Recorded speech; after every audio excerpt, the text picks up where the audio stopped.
Must be two groups of Some funny stories here. Foleys because it's not a common last name, but I get inquiries quite a bit. Are you related to so and so? Never heard of them. We kind of have a tight knit in my Foley family, so we must have got separated somewhere. Well, that's not all bad either. Could not all be bad either.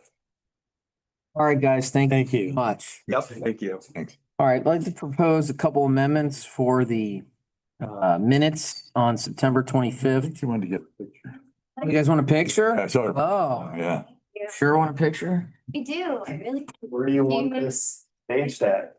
Or should I hold up you should proclamation? hold up the proclamation to you. Thank you. Nancy, get in here too. Alright. All right, All all of us, everybody in here together.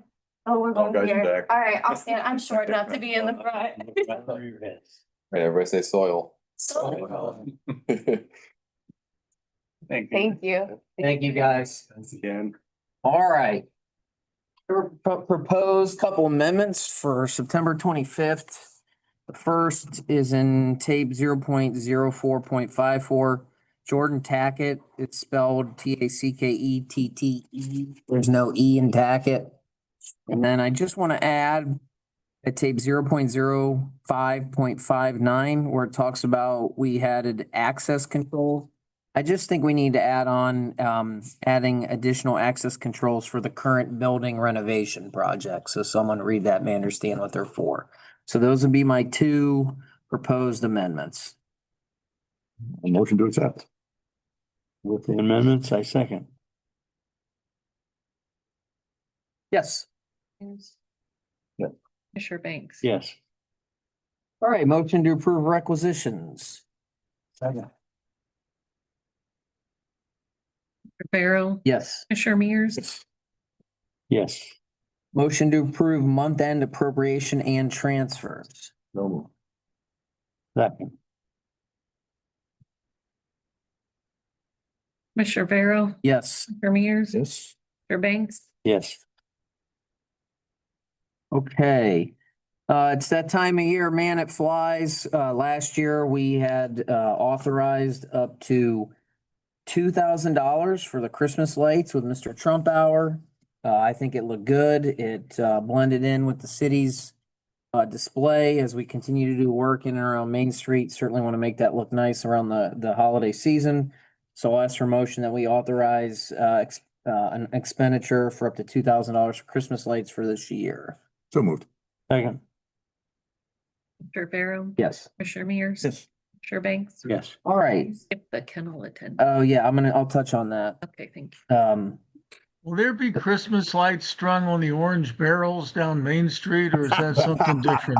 Please tell, Check with the city. please tell me you'll ask Jody and Bob that and make sure I'm around when you do. Can you do that?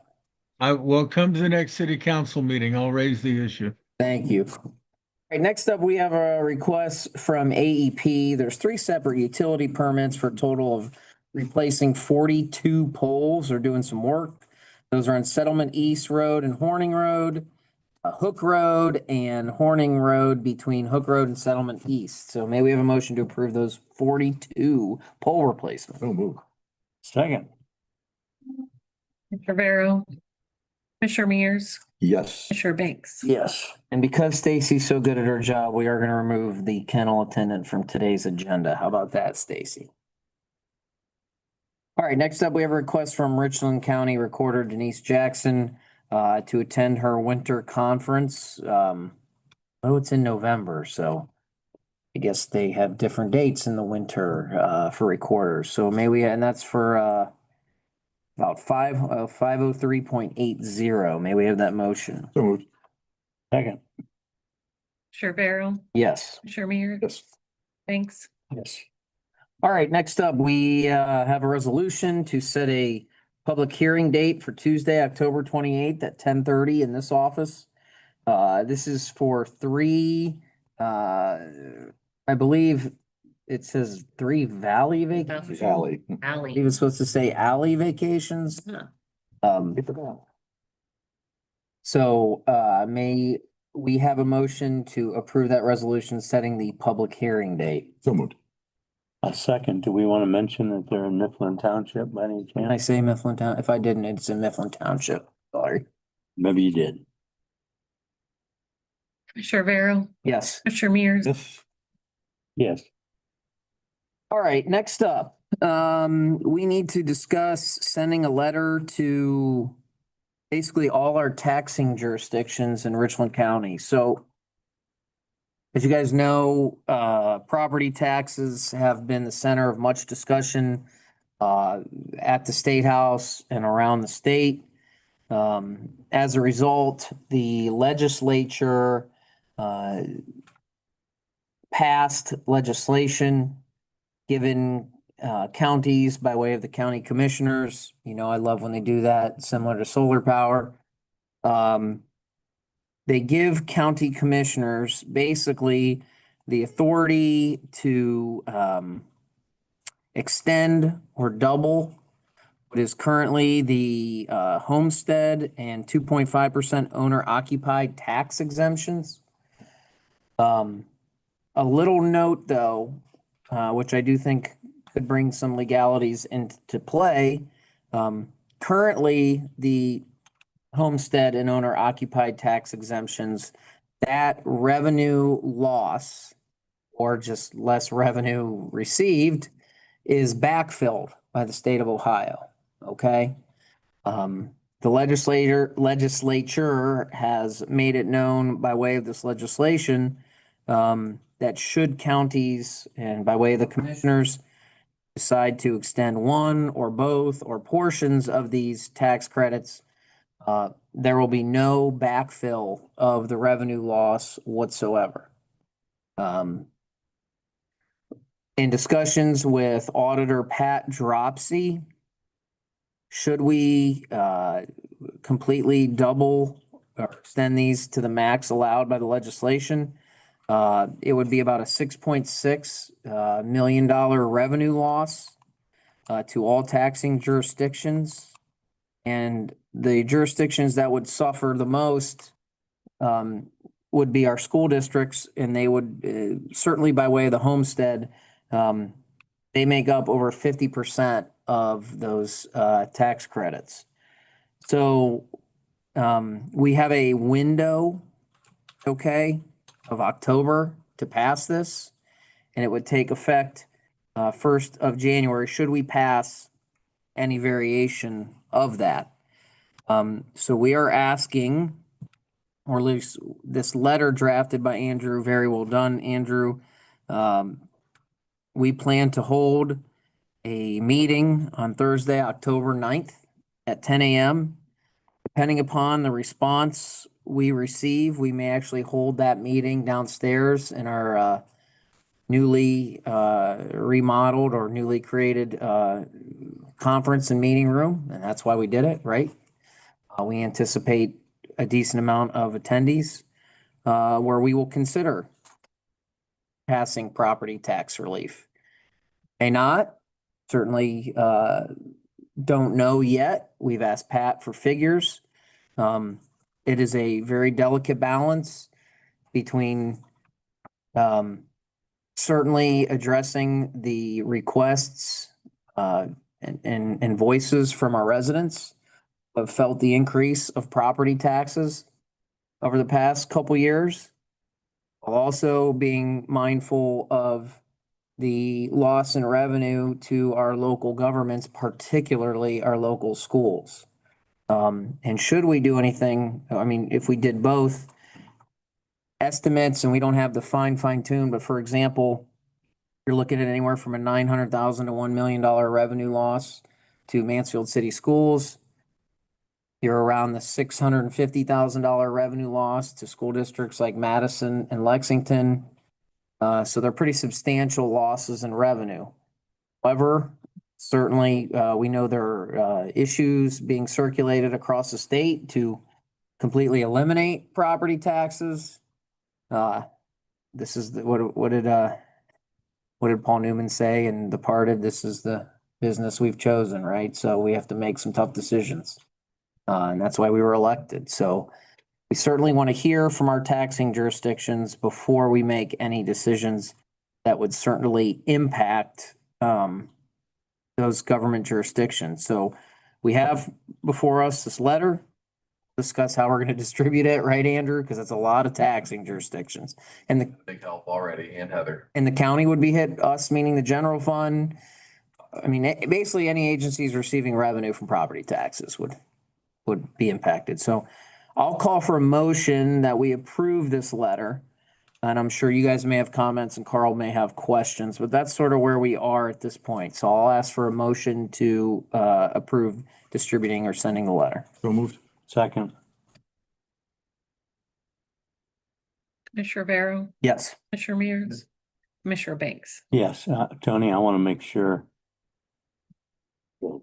clear that pullback that the state reimburses, that will still be in effect for what is already there. That would only affect anything changes. Correct. They would not reimburse the taxing authorities. Yeah. Which I think, I've had some conversations with Marilyn about that. I think it brings some constitutional issues into play, right? There's voted on matters in the state constitution with respect to the collection. And I think that could be in part why the state does backfill the current exemptions. I've had conversations with school superintendents about this who are looking into it on their end, in their relevant school associations. But our message is, and my message has been, is we need to discuss this because residents have certainly felt the pain of property tax increases. And so we certainly want to see if we can afford them relief. We also know schools are very important and it's gonna be a difficult decision, but that's the job. And Carl, or go ahead. the voters have voted these tax levies in for the most part. Who knows? Carl? Oh, yeah. I'll be happy to help you disperse that to the taxing districts. Send me sure. a copy of it, and I'll be happy to share that with all of them, probably before the mail goes out this afternoon. I know property taxes are a popular thing now, just by the County Auditors Association of Ohio, the County Commissioners Association of Ohio, the County Treasurers Association of Ohio, and as of yesterday, the Ohio Council of County Officials. And I'll be honest with you, until yesterday, I did not know there was such a thing as the Ohio Council of County Officials. That was a new one to me. How frustrating is it that the folks in Columbus leave it on you guys when they could very well make changes at their level that would impact the entire state and provide property tax relief in the face of potential voter issues that could eliminate the damn thing altogether? You Who feel wants like to you go guys are first? kind of getting, Well, do you feel like you guys are getting stuck with this because they don't want to deal with it? Absolutely feel like I'm getting stuck with. I'm very frustrated with. I had that conversation with Marilyn, and this isn't a, we have a good relationship with Marilyn and Mark, obviously, but I think my message or my comments to her was, you're giving us a tool, but you're not giving us the toolbox, right? If you're going to truly, if you believe the mantra that decisions are best made locally, then my message is, you need to give us a lot more authority or opportunity to make changes other than these two finite issues, on top of the fact that currently the state backfills it. And I don't want to speak for Maryland, but it's obvious the state isn't going to backfill it. And I said to her, "Are you sure this is constitutional?" And the message is that the state believes that it's been vetted, and they certainly wouldn't pass such a piece of legislation if it isn't. And to which I said, "You mean like the inside millage?" And we left it at that. So I think there's a disagreement as to whether it is constitutional or not, but it is a little frustrating because the state has the authority and the power to make these decisions. And it's like, we're not going to make these decisions, but we'll put it down to the locals. And to me, I'm big on functions of government, right? It's exactly why I wasn't a huge proponent of the large wind and solar legislation as it was drafted, because again, conditional zoning isn't a matter traditionally reserved for counties. And the expansive means for tax reform is held at the state level. And now it's been pushed down to the county level without means to backfill any revenue loss as they're currently doing. So yes, I would say it's frustrating. That's not to say we're upset with Mark or Marilyn at all, but I think Daryl's right. I think it's a little frustrating that this has been forced down to the counties. Yeah, I feel like myself. It's all universally recognized that property taxes hot potato right now, but it feels like the legislature said, well, if you all want to give them relief, you're on your own. Like,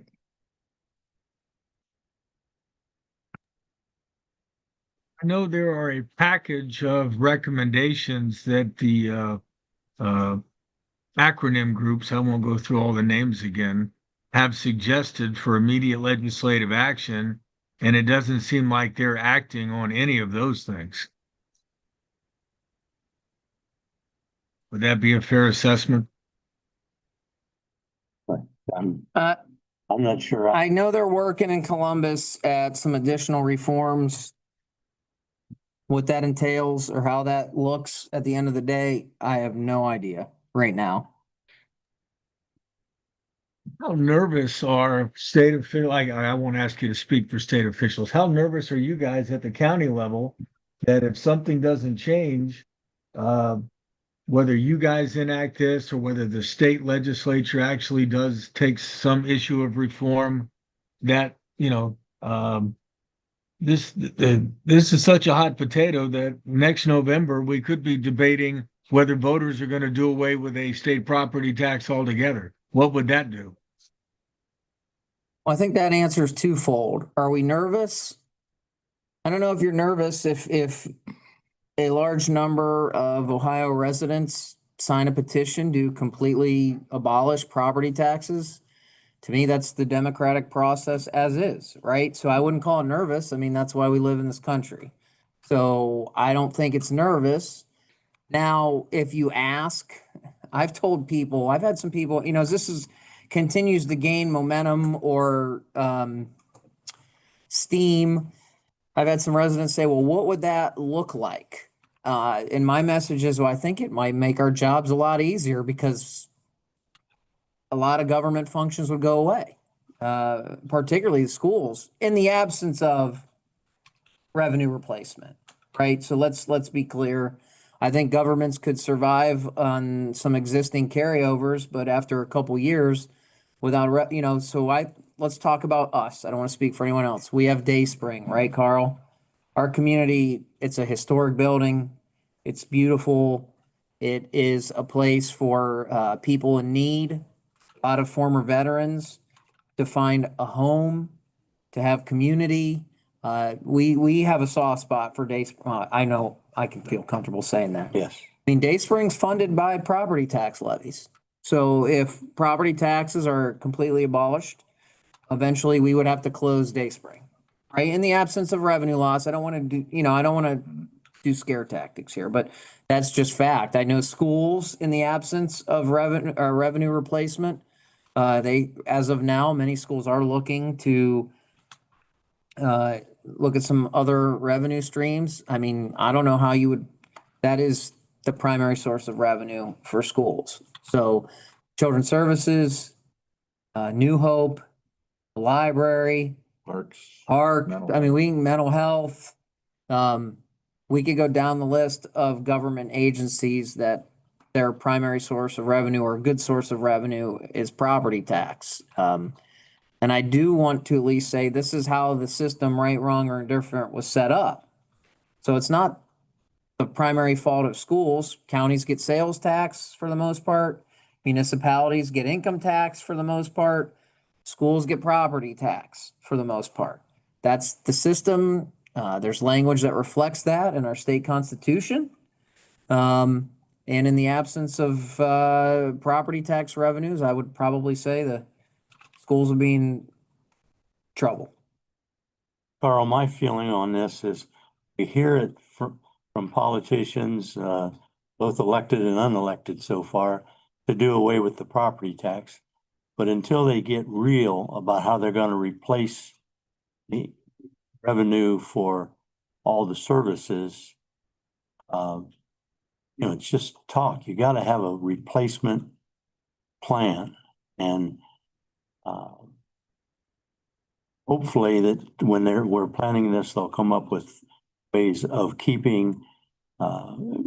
Just if we don't replace it, something has to go, as Tony has said, and we need to have a plan on how to replace that revenue, or at least a portion of it, and balance that between what services can go and what revenue. But we certainly, how long has the legislators been arguing or not arguing and not coming up with a solution for our school funding? Been decades.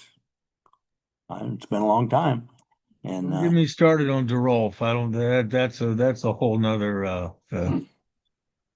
kettle of fish. It comes at a time it's interesting because a few months ago, the Republican presumed nominee for governor spoke in Mansfield and said he wants to do away with the state income tax. So if the voters abolish the property tax and the new governor does away with income tax, does anybody in government have a job anymore? Is the Richland Source hiring? Nobody You know likes to what? pay. I'm about 8 months from retirement, so Tony, hang in there for a little bit. Nobody likes to pay taxes, but there's consequences, and we have to understand that. Yeah, I mean, I've talked to Marilyn and Mark. Marilyn, we have a great relationship, and we're keeping those channels just as we did with the proposed inside millage abolishment. I have my beliefs as to how that came about. And I think, again, we all agree that there's been property tax increases, but the complete abolishment of the inside millage. I mean, you and I talked about the finer points of that, and particularly at our small villages and townships across Ohio who used inside millage to pay bond payments, which could have put those in immediate default. And I don't think that issue doesn't go away if these are extended or not extended, but the system was created for an ability to collect inside millage, and Richland County itself, this predates any of us, but we dedicate a portion of our inside millage to the jail debt payment. And so had inside millage been abolished, that was a pretty substantial hit to our jail debt payment. We were going to have to really think about ways to try to bring in more revenue, or we were going to have to make some pretty substantial cuts. So that's what I keep telling and talking to Marilyn about. We keep those lines of communications open, and we'll have, I'm sure, particularly our schools. Again, Carl, if we completely doubled the homestead and owner occupied, you're looking at about a $3.6 million hit to our local schools. So we're balancing, again, the interests of the people we represent, whether they voted for us or not. They live in Richland County. We want to balance their needs because I know inflation and property tax increases. But at the same time, we're also balancing the need of those residents who have children that go to school or not, who have had in the past. So it's a delicate balance, but that's why we wanted to have a discussion with impacted government agencies before we made any decisions. All right, very good. If you guys, that's all I had on that. If you guys could send me the letter that you just approved, we'll be golden. It's already in your inbox. Thank you, sir. Greg? Yeah, I Questions? walked in on this one. So you have a letter that you drafted and you've sent it to Carl and you'll send it to me. Okay, I got it. I think I picked up enough of it to understand what you're. Is that, what letter, what's the date on that letter that was sent? September 30th. So that's the one you sent yesterday, Andrew. That's the one we'll send. Yep. Still have filled in. Yeah, we haven't filled, I mean, we'll have to figure out how, because it's basically every government agency, so. We'll be happy to answer any questions afterwards. Okay, I think we're, Jenny, Jenny? Anyone need a recess or anything? We all signed that letter now? We haven't signed it yet because I think, and I have a signed copy, Andrew. Do we want to wait to sign this? Yes, because there's many letters signed. Each we'll have to jurisdiction. figure out, there's 61 right now. So I don't, Okay, we're gonna sign each one individually. Or we could consider doing a generic. I think we can do a generic. I- It's been approved in a public meeting. Yeah, that way it makes it easier for you guys. Right? Hey, here, all of you get 180 something, 183 signatures. Yeah. So, okay. All right, at this time, I'll ask for a motion that we go into executive session to discuss compensation of a public employee. So moved. Second. Yes. Is it gonna be Shelby Clearfor? Um,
Right, we are back in session and I'm gonna ask for a motion to approve the new probate wage scales as submitted by Jenny. If anyone wants a copy, or Carl.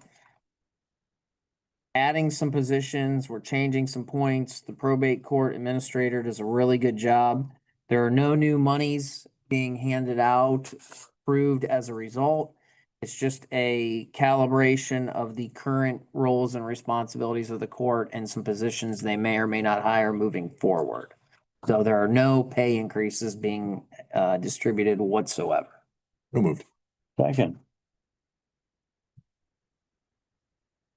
Commissioner Barrow, Yes, Commissioner Mears. Thanks. Carl still there? Yes, sir. Don't have any questions. All right, we will recess and come back at 10:30. Thanks, guys.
the power cell.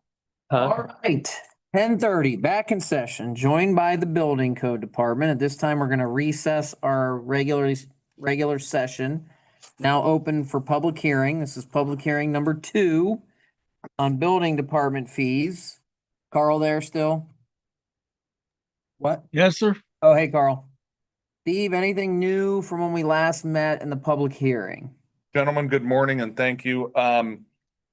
I did provide an updated document, a better clarified document that's kind of the Cliff Notes versions of what we discussed last week that compares the existing and the proposed side by side. And also I added a column of notes that just gives you a little commentary. Some of the prior fees we did combine, or as opposed to having 2 different entries, like for example, solar. Solar was the same price as electrical. We're gonna clean up the fee schedule a little bit. We merged solar in with the electrical. And we clarified it with some of the bullet points on the bottom of the fee schedule. So that's really the only change. We've had a couple conversations with a couple of contractors so far that have, read in the media, read on, county website, whatever. No real pushback. I mean, everybody's concerned. The underlying concern is to a degree is that, yeah, we're raising fees, but yeah, again, we've not done any fee adjustments major fee adjustments since 2017, minor fee adjustments since 2019. And it's, cost of services are going up, cost of doing business is going up. Again, we're trying to balance our revenue with our expenses, trying to bridge that gap. Our couple different ways of our strategy of doing that, looking at fees, looking at the revenue we bring in, with the loss of territory, with some attrition in the department. We've got a clerk's position, a full-time position we did not backfill, impending retirement next year, that we probably won't see the need to backfill. And prior, when we had a full-time plans examiner in addition to the director. That full-time plans examiner position was not filled, so trying to manage the territory we have and the staff has been, again, staff gets kudos and very high marks on, their ability to be adaptable, be flexible, and, figure out different ways to do business on the back end, so to speak. Still trying to, obviously both customer service on the front end and do our best. You're making good decisions. Andrew, when we come out of the public hearing, can we take action or do we have to do so at a later date? Okay. Steve, is that your understanding as well? You'll have completed your 2 properly noticed public hearings. That's correct. There's no, to my knowledge, in the revised code, which kind of somewhat structures our process here for fees updates. The only time frame, the only timeline in there is the fees become in effect no sooner than 30 calendar days after adoption by the board. Yeah, I think and Tony mentioned last time, January 1st. Do a clean cut at the first of the year, absolutely, yes. So your heading here is proposed 2025. Will that mean 2026? Yeah, we'll just, change the title on that to, we'll clean up the title block on the fee schedules that got before you. Okay. By the way, it does, Grid 737 does say that the regulations or amendments shall take effect on the 31st day following the date of their adoption, which means we probably should delay that vote until, say, first day of December. So I guess it says shall, so you have to, yeah. Okay, then Steve, as soon as we will recess the public hearing. Now we will come into regular session. In looking at the Ohio Revised Code, we will need Steve to come back in December and to formally request the fee. December 2nd is a Tuesday. Get with Stacy. Yeah. Department will be closed in January. Will be closed 10. Well. For the New new, Year's.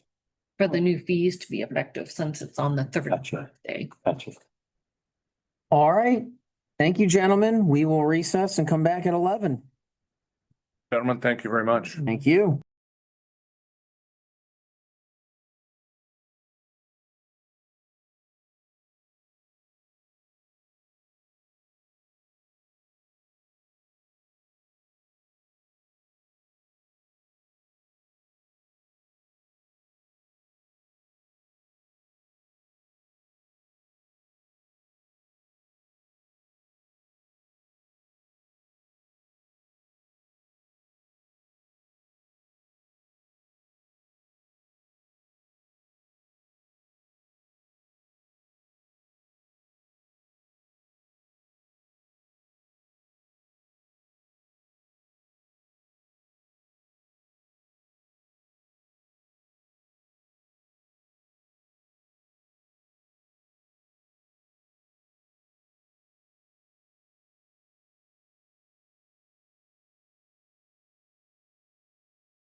So what comes out of Ashland County?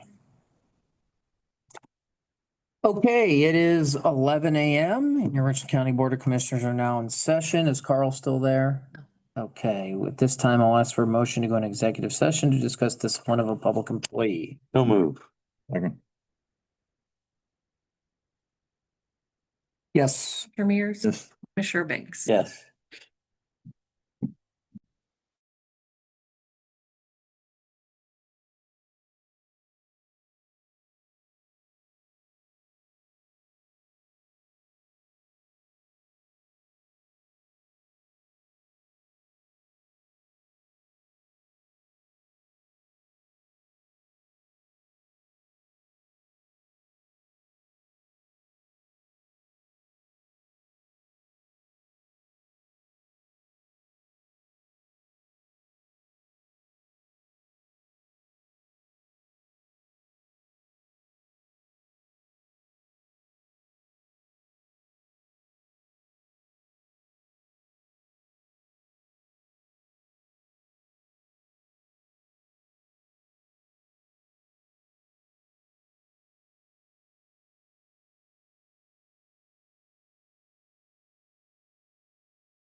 All right, we are back in session at 11:05 a.m. At this time, I'll ask for a motion to terminate an employee at JFS effective today. So moved.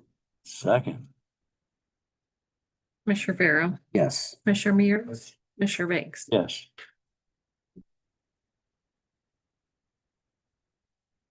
All right, seeing no further business, we will adjourn at 11:05.